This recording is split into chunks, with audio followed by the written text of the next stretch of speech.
दावत इस्लामी से बेइंतहा मोहब्बत और लगाव वक्त के साथ साथ बढ़ता चला गया और अल्हम्दुलिल्लाह अला एहसान ही कि पिछले 3 सालों से इसी मस्जिद में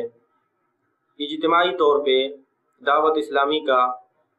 एतिकाफ भी होता है रमज़ान मुबारक में। तो उन माहौल को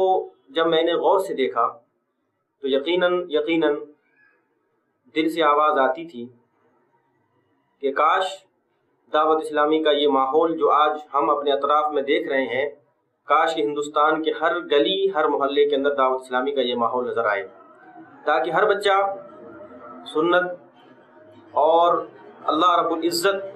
जल्ला मजदूहू के फरमान के मुताबिक अपनी ज़िंदगी को गुजारे इस दुनिया के अंदर और बुराइयों से दूर रहे। जहाँ तक अमीर अहले सुन्नत दावत इस्लामी हज़रत मौलाना अबुल बिलाल मोहम्मद इलियास अत्तार क़ादरी साहब क़िबला की बात है, अल्हम्दुलिल्लाह हुज़ूर अमीर अहले सुन्नत ने वो जज्बा लोगों के अंदर पैदा किया है कि शायद कि क़यामत तक उनकी इस खिदमत को कोई फरामोश नहीं कर सकता। अल्हम्दुलिल्लाह दावत इस्लामी का जो मिशन है, दावत इस्लामी का जो किरदार है, अल्हम्दुलिल्लाह मुझे बहुत रफ्ता अच्छे लगने लगे। मदनी चैनल मैंने कई जगह में देखा हूँ, अल्हम्दुलिल्लाह जो हज़रत दर्स देते हैं